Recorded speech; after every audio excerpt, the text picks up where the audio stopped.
This is Neetu Mathur और आज हम बीएससी पार्ट 3 का पेपर 1 कंटिन्यूएशन में ही आगे बढ़ते हैं। अगला टॉपिक है पेट्रोमाइजन मैरिनस। पेट्रोमाइजन एक लैम्प्रे है, जिसको हम ग्रीन लैम्प्रे भी बोलते हैं, शैड लैम्प्रे भी बोलते हैं, स्पॉटेड लैम्प्रे भी है, ईल सकर भी है। और पेट्रोमाइजन की जो स्पीशीज हम पढ़ रहे हैं वो है पेट्रोमाइजन मैरिनस। पेट्रो का मतलब होता है स्टोन और माइजन का मतलब होता है सकिंग, और मैरिनस जो है वो सामुद्रिक जीवों के लिए यूज किया जाता है। तो पेट्रोमाइजन मैरिनस जो है वो अगला टॉपिक है, जिसको हम देखते हैं। पेट्रोमाइजन मैरिनस का जो जंतु है उसका अगर हम सिस्टमैटिक वर्गीकरण देखें, एक पूरा व्यवस्थित उसका वर्गीकरण अगर हम करें, तो ये kingdom animalia, phylum chordata, class cyclostomata, order petromyzontiformes, family petromyzontidae, genus petromyzon, और जो स्पीशीज या जो हम प्रजाति पढ़ते हैं वो है पेट्रोमाइजन मैरिनस, और इसका बायोनॉमियल जो नेम है वो है पेट्रोमाइजन मैरिनस। पेट्रोमाइनस मैरिनस जो है जी स्पीशीज जो है वो उत्तरीय और पश्चिमी अटलांटिक ओशन के किनारों में पाई जाती है, यूरोप के किनारों पर, नॉर्थ अमेरिका में पाई जाती है, इन द वेस्टर्न मेडिटेरेनियन समुद्रों में पाई जाती है, ब्लैक सी में और ग्रेट लेक्स जो है उनके किनारों पर ये पेट्रोमाइजन देखी जाती है। 4000 मीटर की गहराई तक वो दिखाई देती है, और ये 1 से लेकर 20 डिग्री सेंटीग्रेड टेम्परेचर तक इसकी टॉलरेंस या सहन करने की क्षमता होती है। ये ज्यादातर पाए जाते हैं यूनाइटेड स्टेट्स के जो कनेक्टिकट रिवर बेसिन है वहां पर, अमेरिका की कनेक्टिकट रिवर बेसिन में पाए जाते हैं।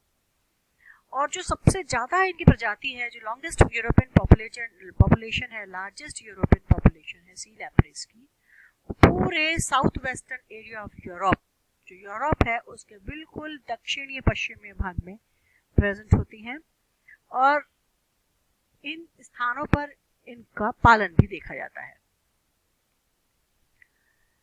सी लैम्प्रेस जो है वो एनाड्रोमस प्रकार की होती है। एनाड्रोमस प्रकार का मतलब होता है कि ये अपने लेक या जो समुद्रिक जीवन है, उनका हैबिटेट है, वहां से ये अंडे देने के लिए ऊपर चढ़ती है, माइग्रेट होती है, रिवर्स पर आती है।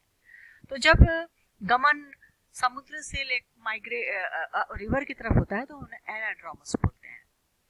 जो मादा होती है वो बहुत ज्यादा नंबर में जो अंडे हैं वो नेस्ट में डालती है। वो नेस्ट जो है, जो घोंसला है, वो नर बनाता है, और ऐसा माना जाता है कि जो स्पॉनिंग होती है, अंडे दिए जाते हैं, उसके बाद दोनों ही एडल्ट्स जो है, नर और मादा, उनकी मृत्यु हो जाती है।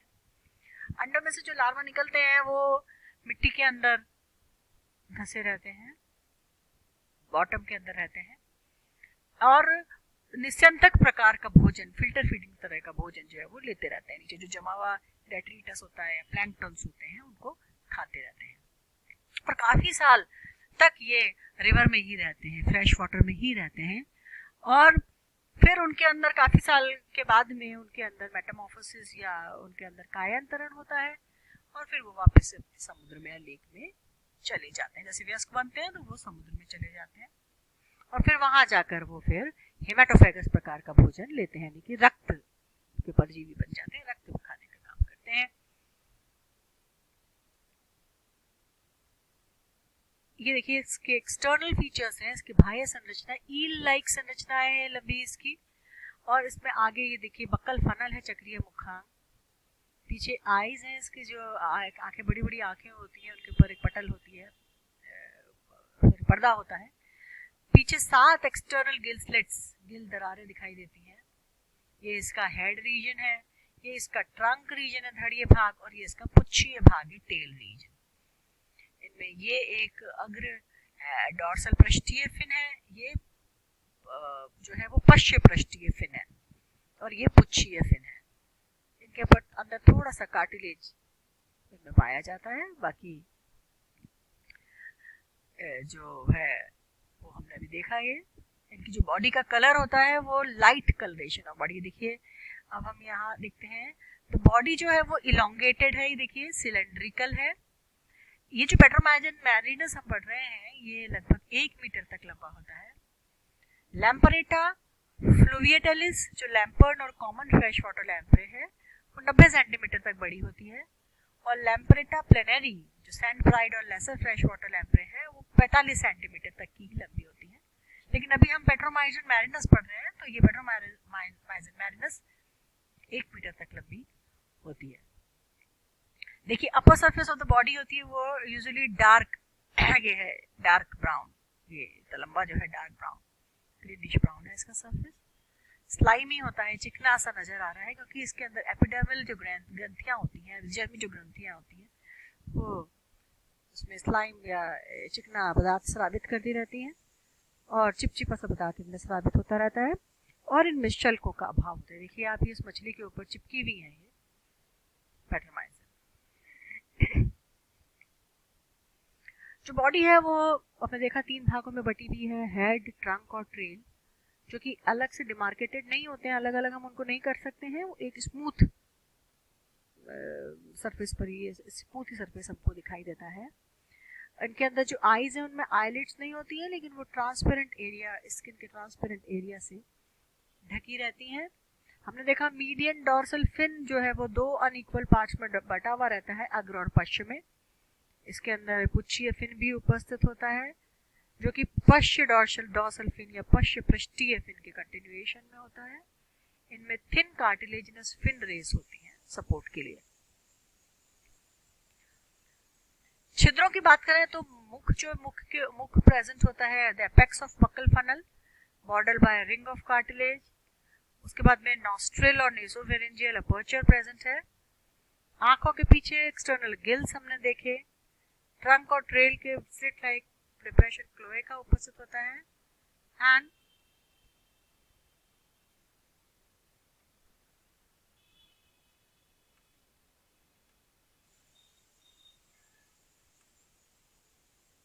देखिए इसके अंदर यहाँ ये मुख छिद्र जो मुख उपस्थित है, नॉस्ट्रिल नासा छिद्र उपस्थित होता है, 7 एक्सटर्नल गिल स्लिट्स उपस्थित होते हैं, ये भी ओपनिंग्स हैं। एनस ट्रंक और टेल के पास में एनस उपस्थित होता है, उसके पीछे यूरिनोजेनाइटल मूत्र जनन छिद्र उपस्थित है। तो ये सब छिद्र हैं जो इस जंतुओं में हमने देखे, जो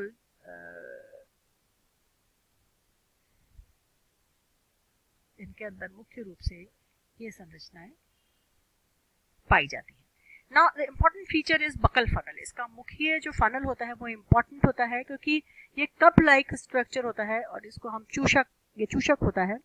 डिप्रेशन में ये आगे की तरफ निकला हुआ डिप्रेशन है एक तरह का, और उसके चारों तरफ से सॉफ्ट स्मॉल फिब्री या झालरनुमा संरचनाएं उपस्थित होती हैं और इसके अंदर सेंसरी सिराए या इसमें संवेदी सिराए उपस्थित होते हैं और बहुत सारे इसमें horny teeth, epidermal horny teeth उपस्थित होते हैं। ये बकल फनल का स्ट्रक्चर है। उसमें देखिए ये इसके चारों तरफ, फनल के चारों तरफ एक झालरनुमा संरचना होती है और उसके बीच में इस तरह से दांत जो है वो लगे रहते हैं। जो टंग है उसके ऊपर भी दांत लगे रहते हैं। दांत जो है वो कार्टिलेजिनस पैड्स होते हैं, कार्टिलेजिनस पैड्स होते हैं जो कि मेसोडर्मल ओरिजिन के होते हैं। ये ट्रू वर्टिब्रेट्स के जैसे नहीं होते हैं दांत। Mouth is narrow, circular opening होती है जो कि बकल फनल के बॉटम में प्रेजेंट होती है, और टंग इनमें प्रेजेंट होती है जो पिस्टन लाइक होती है। पिस्टन लाइक इनमें टर्न और टंग उपस्थित होती है जो बाहर निकल सकती है, अंदर वापस खींच ली जाती है।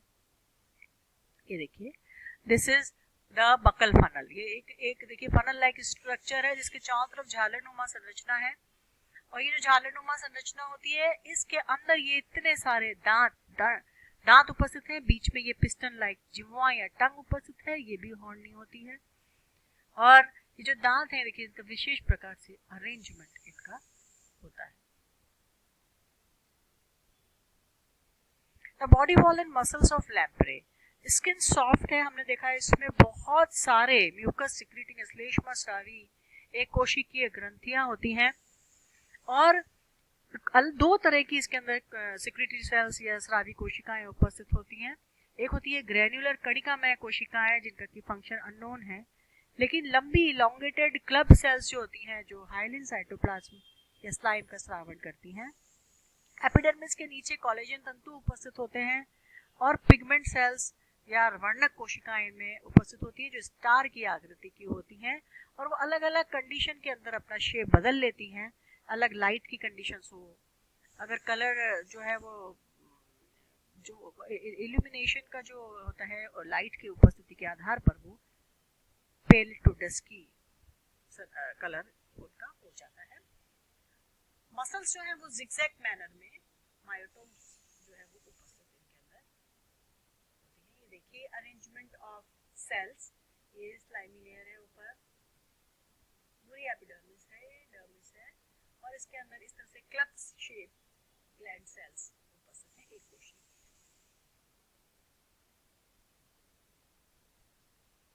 साइक्लोस्टोम्स जो होते हैं ये फ्री स्विमिंग एनिमल्स होते हैं जिनके अंदर की सोमैटिक मस्कुलेचर या पेशियां उपस्थित होती हैं और इनके संकुचन से एक तरंग उत्पन्न होती है शरीर में, जिससे कि ये अपने आप को आगे बढ़ाते हैं।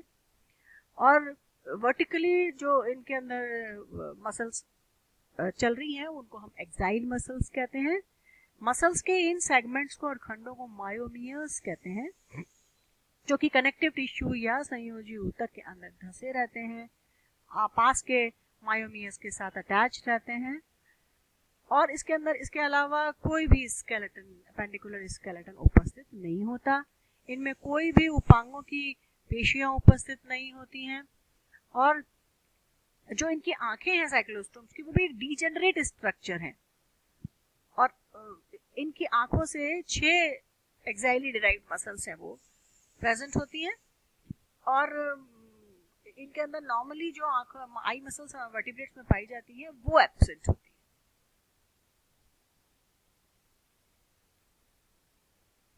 इनके अंदर शीट्स होती है कॉन्स्ट्रिक्टर्स की और कंप्रेसर्स की। गिल पाउच जो होते हैं वो पंपिंग मैकेनिज्म करते हैं, पानी को फेरिंग्स में ग्रस्ती में लेके आते हैं। और इसके अलावा जो मसल्स हैं वो इनके अंदर स्पेशलाइज्ड फीडिंग फंक्शन के लिए रूपांतरित हो जाती है। अगर हम देखें तो इनका जो मस्कुलेचर है वो बहुत ही प्रिमिटिव प्रकार का होता है, जो जॉलेस फिशेस में होता है बहुत ही प्रिमिटिव प्रकार का होता है, कोई विकसित प्रकार का मस्कुलेचर इनके अंदर उपस्थित नहीं होता है। लोकोमोशन लैम्प्रेस के अंदर वो वेव्स ऑफ कर्वेचर्स एंटीरियर से पोस्टीरियर बॉडी की तरफ जब वेव चलती है फैलने और सिकुड़ने की लॉन्गिट्यूडनल मसल्स की, मायोडोम्स की, तो वेव एक तरंग उत्पन्न होती है जिससे ये तैरता है और आगे बढ़ता है। इनकी जो देह गुहा है वो 2 cavities, small anterior pericardial cavity जिसमें हार्ट और लार्ज और पीछे की पोस्टीरियर प्लूरोपेरिटोनियल कैविटी जिसके अंदर विसरल ऑर्गन उपस्थित होते हैं, 2 सीलोमिक कैविटी में उपस्थित होती है। Thank you.